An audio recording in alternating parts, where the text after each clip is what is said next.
தலைப்பு: சிறிய புத்தகங்களிலிருந்து பெரிய பாடங்கள். ஒரு அதிகாரம் கொண்ட நிருபங்கள். 3 யோவான் அறிமுகம். பக்கம் 59.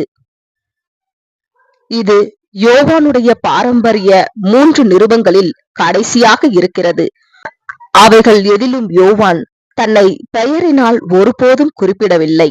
ஆனால் இந்த நிருபங்களின் நூலாசிரியர் குறித்து எவ்வித கேள்வியும் எழவில்லை.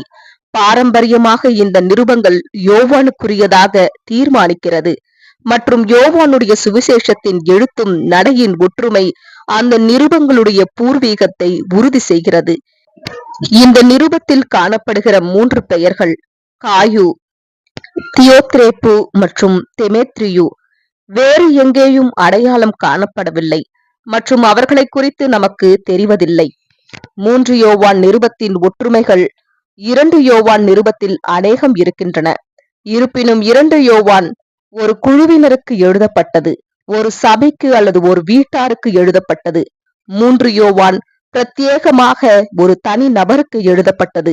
2 யோவான் ஒரு முக்கிய கொள்கை ரீதியாக மாறுபாடான கோட்பாடாகிய விசுவாச துரோகத்தை குறித்து ஆய்வு செய்கிறது. மூப்பராக இருந்து ஒருவேளை ஆவிக்குரிய ஜீவியங்களை அழிக்க முயற்சி செய்தவரும் மற்றும் ஒரு அப்போஸ்தலனிடம் முரண்பாடு கொள்ளும் துணிச்சல் கொண்டவராக இருந்திருக்கும் ஒரு தனிநபருக்கு எதிராக எச்சரிக்கையாக 3 யோவான் நிருபம் இருப்பதாக தோன்றுகிறது. இவ்விதமாக ஏற்றுக்கொள்ளப்பட்ட கொள்கைகளிலிருந்து வழிவிலகி வெகு தொலைவு செல்லும் ஏமாற்றுக்காரர்களை 2 யோவான் நிருபம் எச்சரிக்கின்றது. முக்கியமாக நடத்தை தொடர்பானவற்றில் அதிகாரத்தை எதிர்த்து முரண்படுகிற ஒரு தனிநபர் குறித்து 3 யோவான் நிருபம் ஆய்வை மேற்கொள்கிறது. வசனம் 1: மூப்பனாகிய நான் சத்தியத்தின்படி நேசிக்கிற பிரியமான காயுவுக்கு எழுதுகிறதாவது. யோவான் மூப்பர் என்ற வார்த்தையுடன் மீண்டும் துவங்குகிறார். கிறிஸ்தவ விசுவாசத்தின் மூத்தவராக யோவான் தம்மை குறிப்பிடுகிறார் என்பதை அனுமானிக்க மிகவும் எளிதாயிருக்கிறது. நிருபத்திற்கான முகவுரையை கூறும்போது இது பொதுவான நிருபம் 1 யோவான் என்று குறிப்பிடுவது மிகவும் சுவாரஸ்யமானதொன்றாய் இருக்கின்றது. மேலும் இந்த 1 யோவான் நிருபத்தில் இயேசுவுடன் தன்னுடைய சொந்த மற்றும் ஆச்சரியமான அனுபவங்களை பற்றி அவர் குறிப்பிடுவதாக இருந்தாலும் 1 யோவான் நிருபத்தின் துவக்க வசனமானது தனிநபருக்குரிய வசனமாய் கூறப்படவில்லை. ஆனால் இந்த கடைசி 2 நிருபங்கள் சிறியதாகவும் மற்றும் ஒரு குறிப்பிட்ட மக்களுக்கு மட்டுமே சொல்லப்பட்டதாயும் இருக்கிறது. ஒருவர் மற்றொருவர் உடனான உறவை ஏற்படுத்தும் வகையில், அதாவது மீண்டும் ஒரு மூத்தவர் என்ற முறையில் ஒரு தாத்தாவின் சாயலில் அவர் எழுத துவங்குகிறார். நாம் காயுவை பற்றி ஒன்றும் அறியவில்லை. புதிய ஏற்பாட்டில் இந்த பெயரில் மற்ற சிலர் இருக்கின்றனர். ஆனால் மற்றவர்கள் எவருடனும் இந்த காயுவை அடையாளம் காணுவதற்கு காரணம் ஏதும் இருக்கிறதில்லை. அவருடைய பெயருக்கு வெளிப்படுத்தப்பட்ட விளக்கம் எதுவும் இருப்பதாக தெரியவில்லை. 2 யோவான் நிருபத்தில் இருந்ததைப் போலவே நான் சத்தியத்தின்படி நேசிக்கிற என்ற அவருடைய தனிப்பட்ட வாழ்த்துதல் இருக்கிறது.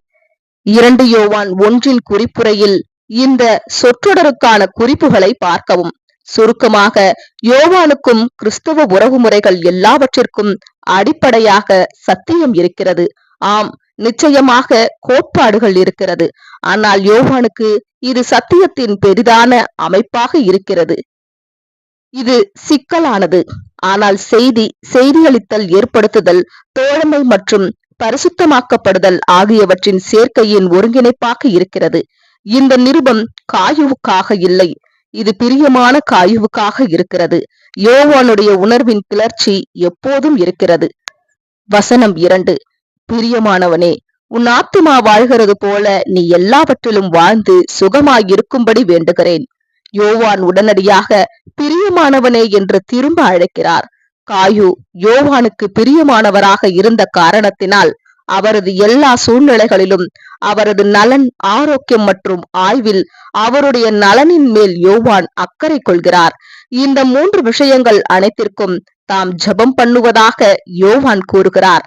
புதிய ஏற்பாடு முழுமையின் சாட்சியத்திலிருந்து தேவனுடைய சித்தத்தின்படி நமக்கு கிடைத்திருக்கிற ஆசீர்வாதமே அன்றி யோவான் உலக பிரகாரமான செல்வம் மற்றும் ஆரோக்கியத்திற்காக ஜெபம் பண்ணுவதில்லை என்பது நாம் அறிந்த ஒன்றாய் இருக்கிறது. ஆனால் இவைகள் நமது ஜெபங்களோடு சம்பந்தப்பட்டு இருப்பதால் நாமும் அநேக காரியங்களை இவைகளிலிருந்து பெறக்கூடியவர்களாக இருக்கிறோம்.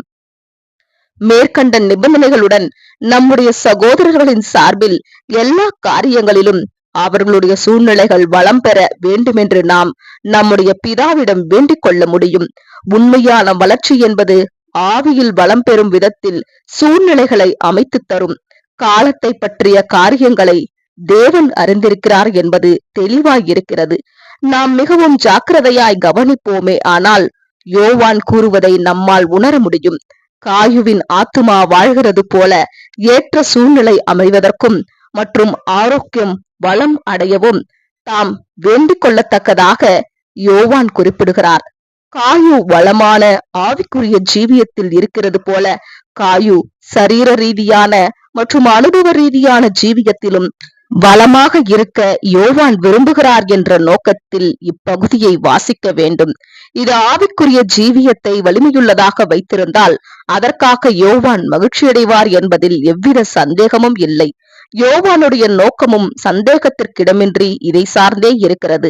சரீரத்தின் சபையின் நலனுக்காக ஒரு சகோதரன் கர்த்தரால் திறம்பட பயன்படுத்தப்படுவதை நாம் பார்க்கும்போது அந்த நன்மை வளம் பெறுவதையும் மற்றும் விரிவடைவதையும் நாம் காண விரும்புகிறோம். இதன் விளைவாக அனைத்து காரியங்களும் ஒன்றாக செயல்பட்டு மேலே சொன்ன ஊழியமானது தொடர்ந்து செயல்படவும் மற்றவர்களது ஜீவியத்தில் அர்த்தமுள்ளதாக இருக்கவும் நாம் விரும்புகிறோம். இதை யோவான் எல்லாவற்றிலும் என்று குறிப்பிடுகிறார் என்பதையும் அறிந்து கொள்ளுகிறோம். வசனம் 3. சகோதரர் வந்து நீ சத்தியத்தில் நடந்து கொள்ளுகிறாய் என்று உன்னுடைய உண்மையை குறித்து சாட்சி கொடுத்த போது மிகவும் சந்தோஷப்பட்டேன். யோவான் இந்த வசனத்தில் சந்தோஷப்படுகிறதாக கூறும்போது அவர் நமக்கு முந்தைய வசனத்தின் அர்த்தத்தை உறுதிப்படுத்துகிறார். அதன் ஒட்டுமொத்த அர்த்தமானது கீழே கொடுக்கப்படுகிறது. உனது வாழ்க்கையில் எல்லா காரியங்களும் நீ செய்து வருகிற ஆவிக்குரிய நலன்களுக்கு இசைவாக செயல்பட வேண்டும். ஏனெனில் நீ ஒவ்வொருவருக்கும் எந்த அளவுக்கு உதவி புரிகிறாய் என்பதை அவர்கள் என்னிடத்தில் சாட்சி கொடுக்கிறார்கள். சகோதரன் காயுவுக்கு இது எவ்வளவு ஆச்சரியமான சாட்சியாக இருக்கிறது. சகோதரர்கள் காயுவின் சூழல்களை விட்டு பயணம் பண்ணி அவர்கள் யோவானிடம் காயு சத்தியத்தில் எவ்வளவு இருக்கிறார் என்று சொல்லாமல் காயுவினிடத்தில் சத்தியம் எவ்வளவு இருக்கிறது என்று கூறினார்கள். யோவான் தான் அர்த்தம் கொள்ளுவதை விவரிப்பதில் ஜாக்கிரதையாக இருக்கிறார். அவர் கூறுகிறார், அவர்கள் நீ சத்தியத்தில் நடந்து கொள்ளுகிறாய் என்று உன்னுடைய உண்மையை குறித்து சாட்சி கொடுத்தார்கள். இது NAS மொழிபெயர்ப்பில் என்று என குறிப்பிடப்படுகிறது. ஆனால் கிரேக்க மொழியில் அந்த நோக்கத்தில் என்று உள்ளது. இதே சொற்றொடரை யோவான் 2 யோவான் நிருபத்தில் உபயோகப்படுத்தினார். சத்தியத்தின்படி நடப்பதே வளர்ச்சி என்பதை தான் யோவான் எதிர்பார்க்கிறார். இந்த செயல்படுத்தும் வளர்ச்சி நெருக்கமான வழியில் நம்முடைய ஜெயங்கொள்ளுதலின் ரகசியமாக இருக்கிறது. வசனம் 4. என் பிள்ளைகள் சத்தியத்திலே நடக்கிறார்கள் என்று நான் கேள்விப்படுகிற சந்தோஷத்திலும் அதிகமான சந்தோஷம் எனக்கு இல்லை. இந்த கருத்தை கவனிக்க தவறிடுவோம் என்பதால் யோவான் திரும்பவும் கூறுகிறார், என் பிள்ளைகள் சத்தியத்திலே நடக்கிறார்கள் என்று சொல்லப்படுவதுதான் என்னுடைய அதிகமான சந்தோஷமாக இருக்கிறது.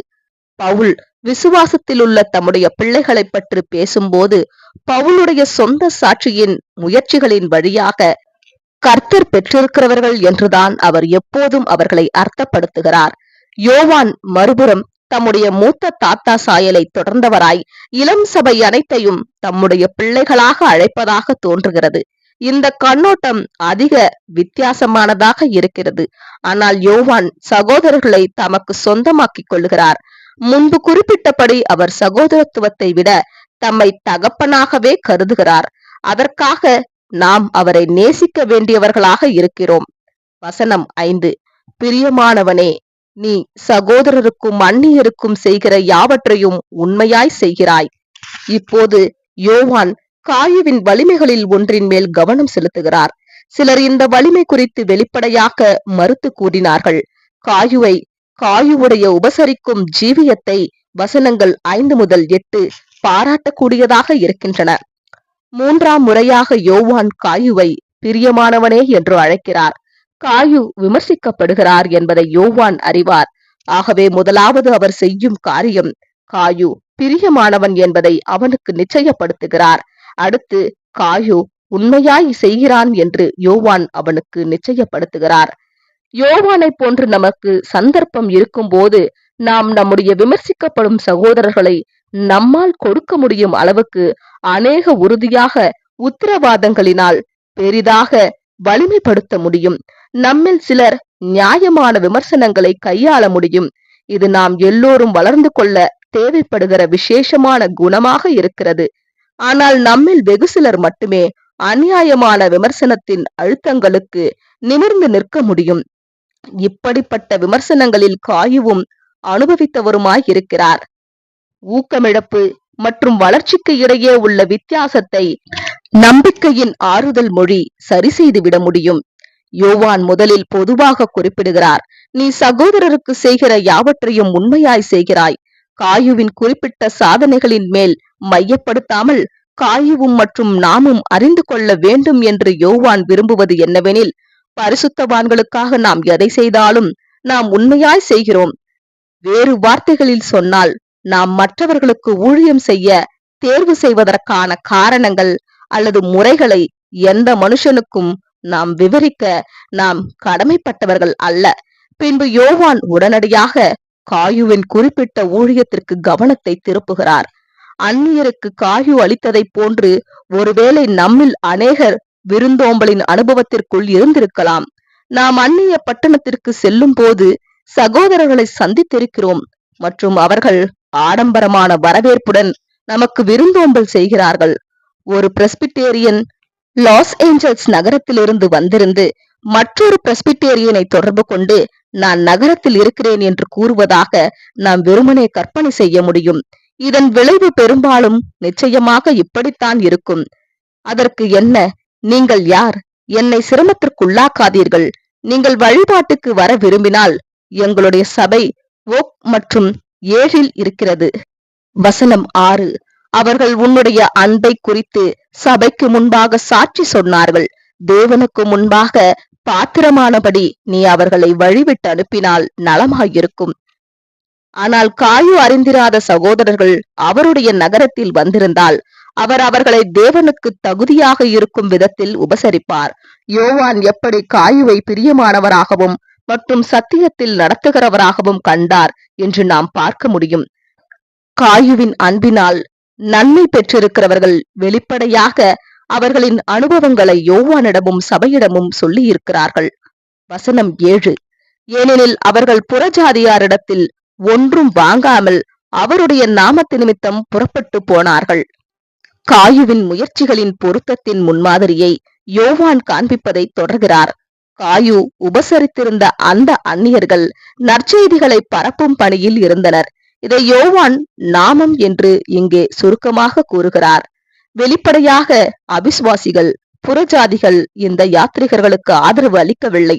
ஆனால் காயு அதை செய்தார். யோவான் சுவிசேஷத்தை நாமம் என்று தனித்துவமான மேற்கோளாக உபயோகப்படுத்துகிறார் என்று நாம் பயனுள்ள விதத்தில் ஆச்சரியப்படுகிறோம். யோவான் 15ஆம் அதிகாரம் 21ஆம் வசனத்தின் இயேசுவின் வார்த்தைகளின் மேற்கோள் மேல் அவர் கவனத்தை ஈர்க்கிறார். இதே மாதிரியான உட்கருத்துக்களை அப்போஸ்தலர் 5ஆம் அதிகாரம் 41 மற்றும் பிலிப்பியர் 2ஆம் அதிகாரம் 9ஆம் வசனங்கள் அளிக்கின்றன. ஆனால் நமக்கு தெரிந்த வரையில் யோவானுடைய இந்த குறிப்பிட்ட உபயோகப்படுத்துதல் புதிய ஏற்பாட்டின் எல்லாவற்றிலும் தனித்துவமாக இருக்கிறது. நாமம் என்பது ஒருவேளை இதனுடைய முழுமையான அடையாள பார்வையில் சிந்தனையில் முழுமையாய் அடையாளப்படுத்துகிறது. இப்படியாக கர்த்தருடைய நாமத்தை வீணாக எடுத்துக் கொள்ளுவது தேவ நிந்தனையை வியப்பாக குறிப்பிடுகிறதில்லை. மாறாக தேவ நிந்தனை என்பது தேவன் மற்றும் அவருடைய குணலட்சணங்களுக்கு மாறாக நடப்பதையே குறிக்கிறது. யோவான் நடத்தையில் மிகவும் ஆர்வமுள்ளவராக இருக்கிறார். நடத்தை என்பது நல்ல கொள்கையின் விரும்பத்தக்க விளைவாக இருக்கிறது. யோவான் சட்ட ரீதியான, கொள்கை ரீதியான அல்லது தர்க்க ரீதியான மனுஷனை விட பண்புள்ள மனுஷனாக இருக்கிறார். அந்த நாமத்தை நாம் சாட்சியமளிக்கும் செய்தியாக அடையாளப்படுத்தி அவர் ஒருவேளை நடத்தையை வலியுறுத்தும் போக்கை துவங்குவதற்கு முயற்சித்திருக்கலாம். இந்த கருத்தின் மேல் எவரும் அவரை ஏற்றுக்கொண்டதாக தெரிவதில்லை. வசனம் 8. ஆகையால் நாம் சத்தியத்திற்கு உடன் வேலையாட்களாயிருக்கும்படி அப்படிப்பட்டவர்களை சேர்த்து கொள்ள கடனாளிகளாயிருக்கிறோம். யோவான் காயுவின் நல்ல படி குறித்த விஷயத்தில் மற்றுமொரு கருத்தை கூடுதலாக கூறுகிறார். அந்த கருத்து நன்னடத்தையை பாராட்டுகிறது. அவருடைய உட்கருத்து இதுவே: கர்த்தருடைய பணியை செய்கிறவர்களுக்கு நாம் ஆதரவு அளித்தால் நாம் அவர்களுடைய பணியை அவர்களுடன் செய்கிறதாக கருதப்படுவோம். மறுபடியும் யோவான் இந்த கிரியைகள் எல்லாவற்றிலும் சத்தியத்தின் பண்புகளை நாம் வெளிப்படுத்த வேண்டும் என்று விரும்புகிறார். சத்தியம் என்ற பதத்தை நம்முடைய அன்றாட பயன்பாட்டில் நம்மில் அநேகர் புரிந்து செயல்படுவதை விட யோவானுக்கு இந்த வார்த்தை சரியானதாக இருக்கிறது. இது வெறும் போதனை அல்ல, வெறும் நடத்தை அல்ல, அல்லது வெறுமனே ஆதரவான முயற்சிகள் அல்ல. இது இவைகள் எல்லாம் கலந்ததாக இருக்கிறது. யோவானுக்கு சத்தியம் என்பது தெய்வீகத்தன்மை பெருமளவில் நம்மில் கூடுமான வரையில் மூடப்படுவதாக இருக்கிறது.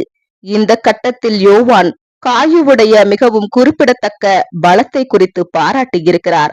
அவர் இப்பொழுது இதன் விமர்சகராக மாறுகிறார். வசனம் 9. நான் சபைக்கு எழுதினேன், ஆனாலும் அவர்களில் முதன்மையாயிருக்க விரும்புகிற தியோத்திரேப்பு எங்களை ஏற்றுக்கொள்ளவில்லை. 9 மற்றும் 10 வசனங்களில் தியோத்திரேப்பு என்ற ஒருவரை குறிப்பிடும் நோக்கமாக மற்றும் இதை நாங்கள் தள்ளிவிடும் பார்வையில் உள்ளது. அவருடைய பெயர் சொற்பிறப்பியலில் நமக்கு உதவ முடியாவிட்டாலும் இந்த பெயர் நமக்கு வியப்பை உண்டாக்குகிறது. இது யோவே ஊட்டமளிக்கப்பட்ட என்று அர்த்தப்படுகிறது. யோவே நிச்சயமாக கட்டுக்கதையில் முதன்மையான கடவுளாக இருந்தான். இது தியோத்திரேப்புவின் தலைக்குள் புகுந்திருக்கும். இவரை பற்றி நல்லவிதமாக சொல்லுவதற்கு யோவானுக்கு ஒன்றும் இல்லை. அப்போஸ்தலர்கள் மற்றவர்களின் பாவங்களை குறித்து வெளிப்படையாக குற்றம் சாட்டுவதற்கு உரிமை உடையவர்களாக இருந்தனர் என்பதை கவனத்தில் கொள்ள வேண்டும். நாம் இதை செய்ய முடியாது. தவறு செய்கிறவர்களின் கவனத்திற்கு நாம் விஷயங்களை ஈர்க்க முடியும். ஆனால் யோவான் செய்கிறது போல மற்றும் பவுல் வேறிடத்தில் செய்கிறது போன்று நாம் ஒரு தனிநபரை வெளிப்படையாக கண்டனம் செய்ய முடியாது. தியோத்திரேப்பு ஒரு மூப்பராக இருந்தார் என்று சாட்சியம் அளிக்கப்படுகிறது. இந்த குற்றச்சாட்டு மிகவும் கடுமையானதாக இருக்கிறது. 1. யோவான் சபைக்கு எழுதியிருந்த ஒரு நிருபத்தை தியோத்திரேப்பு தடை பண்ணி இருக்கலாம் அல்லது முரண்பட்டிருக்கலாம். இதை நாம் பெறாமல் இருப்பதற்கு இது காரணமாய் இருக்கலாம். 2. தியோத்திரேப்புவுக்கு பொறுப்பான ஸ்தானத்தில் இருப்பதற்கான ஆசை கொண்டிருக்கலாம். முதன்மையானவராக அல்லது தலையாக அல்லது சர்வாதிகாரியாக இருப்பதற்கு. 3. ஒரு அப்போஸ்தலரின் வார்த்தைகளை தவறு என அழைக்கும் தாழ்வு மனப்பான்மை உடையவராக தியோத்திரேப்பு இருந்தார். வசனம் 10. ஆணைப்படியினால் நான் வந்தால் அவன் எங்களுக்கு விரோதமாய் பொல்லாத வார்த்தைகளை அலப்பி செய்து வருகிற கிரியைகளை நினைத்து கொள்ளுவேன். அவன் இப்படி செய்து வருவதும் போதாமல் தான் சகோதரரை ஏற்றுக்கொள்ளாமல் இருக்கிறதும் அன்றி ஏற்றுக்கொள்ள மனதாய் இருக்கிறவர்களையும் தடை செய்து சபைக்கு புறம்பே தள்ளுகிறான். யோவான் மிரட்டுகிறார். நிஜமாகவே அவர் கூறுகிறார், இது ஏற்றுக்கொள்ளத்தக்கதல்ல. சற்று கவனமுள்ளவராய் இருங்கள். பின்பு யோவான் குற்றங்களின் பட்டியலை தொடர்கிறார். 4. என்னுடைய பண்பை குறித்து தீமையாக தியோத்திரேப்பு அதிகமாக பேசுகிறான் மற்றும் அதிலும் முக்கியமாக கொடிய வார்த்தைகளுடன் அவ்வாறு செய்கிறான். 5. அது மிகவும் மோசமானதாக இருந்தது. ஆனால் பின்பு தியோத்திரேப்பு தன்னுடைய பாவங்களை கூடுதலாக்குகிறான். அவன் சகோதரர்களை ஏற்றுக்கொள்ள மறுக்கிறான். 6. சகோதரர்களை ஏற்றுக்கொள்ளுகிறவர்களை தியோத்திரேப்பு கண்டனம் செய்கிறான். 7. மேலும் இறுதியான கொடூரம் மிகுந்த செயலாக அவனுடைய வழியில் காரியங்களை செய்வதற்கு மறுக்கிறவர்களை சபையை விட்டு வெளியே தள்ளிவிடுகிறான். இப்படிப்பட்ட ஒரு மூப்பர் அல்லது சகோதரரை கூட நாம் பார்த்திருக்க நமக்கு வாய்ப்பில்லை என்ற நம்பிக்கை உள்ளது. தெளிவாக அவன் சபையில் எந்தவிதமான அதிகாரத்தையும் தக்க வைத்துக் கொள்வதற்கு அனுமதிக்கப்பட்டு இருக்கக்கூடாது. இருப்பினும் தியோத்திரேப்புவுக்கு எதிராக யோவானுடைய குற்றச்சாட்டுகள் ஒவ்வொன்றையும் எண்ணி பார்த்து நாம் நம்மிடத்தில் இந்த விஷயங்களின் எந்த அறிகுறியையும் வேரோடு பிடுங்கி போடுவதற்கும் மற்றும் நம்முடைய சகோதரர்கள் மத்தியில் இவ்விதமான காரியங்களின் எந்த அறிகுறியையும் தடுப்பவர்களாகவும் இருக்க நாம் ஆயுதம் தாங்கினவர்களாக இருக்க முடியும். அக்கிரமத்தின் ரகசியம் இப்பொழுதே கிரியை செய்கிறது. 2 தெசலோனிக்கேயர் 2ஆம் அதிகாரம் 7ஆம் வசனம் என்று பவுல் எழுத முடிந்ததில் ஆச்சரியம் எதுவும் இல்லை. மற்றும் இப்பொழுதும் அநேக அந்தி கிறிஸ்துக்கள் இருக்கிறார்கள் என்று யோவான் தம்முடைய முதல் நிருபத்தில் எழுத முடிந்தது. 1 யோவான் 2ஆம் அதிகாரம் 18ஆம் வசனம். இந்த வசனங்கள் இங்கே ஏன் இருக்கின்றன என்பதை நாம் பார்க்க முடிகிறது. காயு சகோதரர்களை அந்நியர்களை கூட ஏற்றுக்கொண்டார். இது தியோத்ரேப்புவின் கோபத்தை வெளியே கொண்டு வந்தது, கடும் கோபத்தை கொண்டு வந்தது. காயு சரியானவன் மற்றும் தியோத்ரேப்பு கேடு விளைவிக்கிறவன் என்பதை சந்தேகத்திற்கிடமில்லாமல் காயு தெளிவாக அறிந்து கொள்ள வேண்டும் என்று யோவான் விரும்புகிறார். வசனம் 11.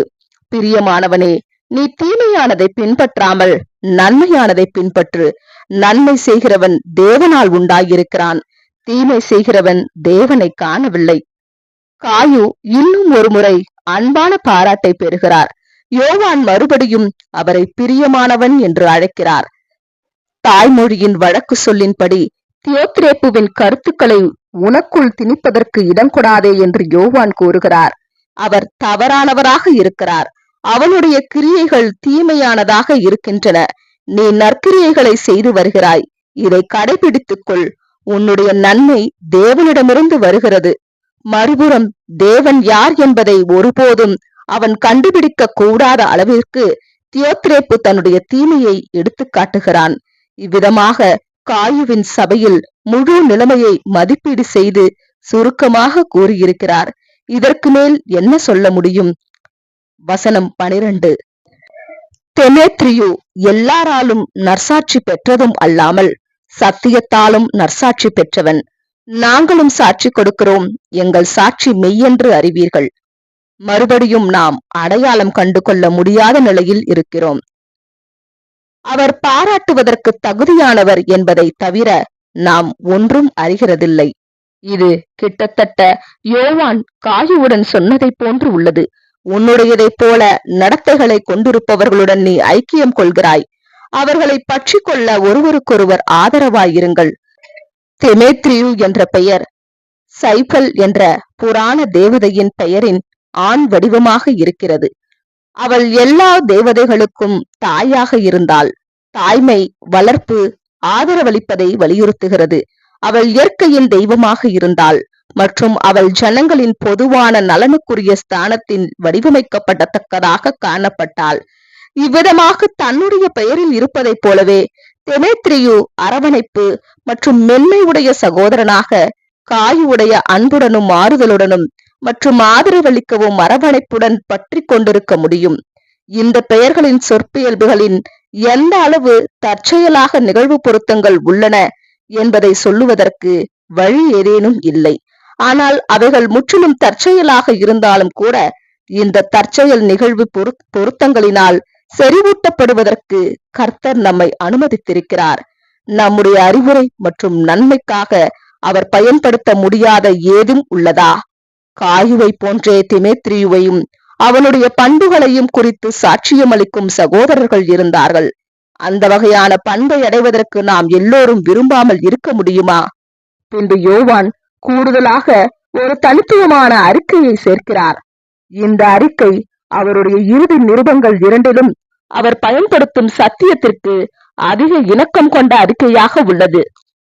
திமேத்ரியு சத்தியத்தாலும் நற்சாட்சி பெற்றிருந்தார் என்று யோவான் கூறுகிறார். சத்தியம் என்பது ஒருவரை பற்றிய கருத்துக்களை கொண்டது அல்ல.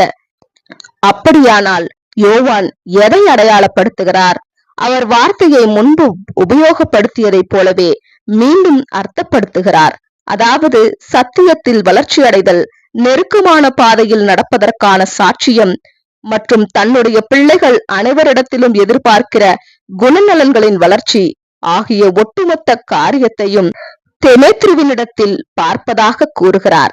அவர் மனுஷனாக இருந்தாலும் அவருடைய பெயருக்கு ஏற்ற விதமாக அவர் சபையின் மீது தாயாக இருக்கிறார் என்பது தெளிவாகிறது. சத்தியம் அவரது தகுதியையும் மற்றும் திறமைகளையும் சாட்சியமளிக்கிறது. தெமேத்ரியுவை பற்றி யோவான் வெறுமனே கேள்விப்பட்டவராக இருந்திருக்கவில்லை, வெளிப்படையாக அவர் அறிந்திருக்கிறபடியால் அவரால் இப்படி சொல்ல முடிகிறது. நாங்களும் சாட்சி கொடுக்கிறோம் அவரை பற்றி, எங்கள் சாட்சி மெய்யென்று அறிவீர்கள். காயு, நான் மிகைப்படுத்தி கூறவில்லை என்பதை நீ அறிவாய். இவ்விதமாக யோவான் காயுவுக்கு ஆதரவாக தன் நிருபத்தை நிறைவு செய்கிறார். அவர் காயுவினிடத்தில் தெமேத்ரியுவுக்குரிய தமது ஆதரவை தெரிவிப்பதோடு காயுவும் சரியான போக்கை பின்பற்றுகிறார் என்றும் அவர் சரியான பாதையில் தொடர்ந்து ஓடுவதற்கும் அதில் வரும் பிரச்சனைகளை மேற்கொள்வதற்கும் தேவையான எல்லா உதவிகளையும் பெற்றிருப்பதாக யோவான் கூறுகிறார். இப்படியாக இந்த நிருபம் ஏறக்குறைய வெறும் குறிப்புரையாக இருக்கிறது மற்றும் கூறுகிறது, உன்னுடைய அனுபவங்களை நான் கேள்விப்பட்டிருக்கிறேன் மற்றும் ஒவ்வொன்றும் உமக்காகவே என்பதை நீ அறிய வேண்டும் என்று நான் விரும்புகிறேன். நிருபம் எழுதும் நோக்கத்திற்காக தேவைப்படும் காகிதத்திற்கு பதிலாக ஒரு அழகான அட்டையில் எழுதப்பட்டிருந்தது போன்று இந்த நிருபம் ஏறக்குறைய அவ்வாறு இருக்கிறது. நாம் கூட சுற்றி கவனிக்க முடியும். இப்படிப்பட்ட சீக்கிரமாக மற்றும் ஊக்கமளிக்கும் குறிப்பு அட்டைகளை நமது சகோதரர்களுக்கு அனுப்பலாம். இது மிக அர்த்தமுடையதாக இருக்கும். யோவானின் சிறிய குறிப்பு 2000 வருஷங்களுக்கு பின்பு இன்னும் ஊக்கமளிப்பதாகவும் மற்றும் ஆறுதலளிப்பதாகவும் நமக்கு வந்திருக்கிறது. வசனம் 13 மற்றும் 14. எழுத வேண்டிய காரியங்கள் அநேகம் உண்டு, ஆனால் மையினாலும் இறகினாலும் எழுத எனக்கு மனதில்லை. சீக்கிரமாய் உன்னை காணலாம் என்று நம்பியிருக்கிறேன். அப்பொழுது முகமுகமாய் பேசிக்கொள்ளுவோம். உனக்கு சமாதானம் உண்டாவதாக.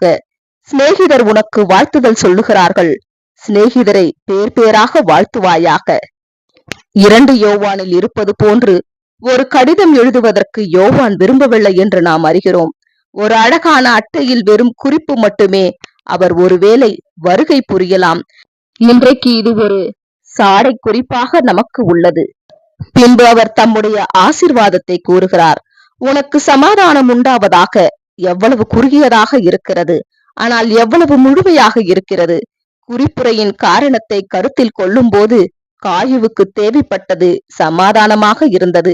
இந்த குறிப்பை நாம் கருத்தில் கொள்ளும் போது நாம் சமாதானம் பெறுகிறோம். சந்தேகமில்லாமல் காயுவுக்கும் இப்படியே இருந்தது. ஒருவர் புன்சிரிப்பு செய்ய வேண்டும்.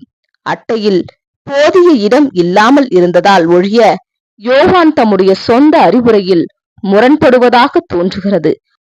அவர் கூறுகிறார், சிநேகிதர் யாரையும் குறிப்பிடாமல் உனக்கு வாழ்த்துதல் சொல்லுகிறார்கள். பிறகு அவர் காயுவிடம் கூறுகிறார், சிநேகிதரை பேர் பேராக வாழ்த்துவாயாக.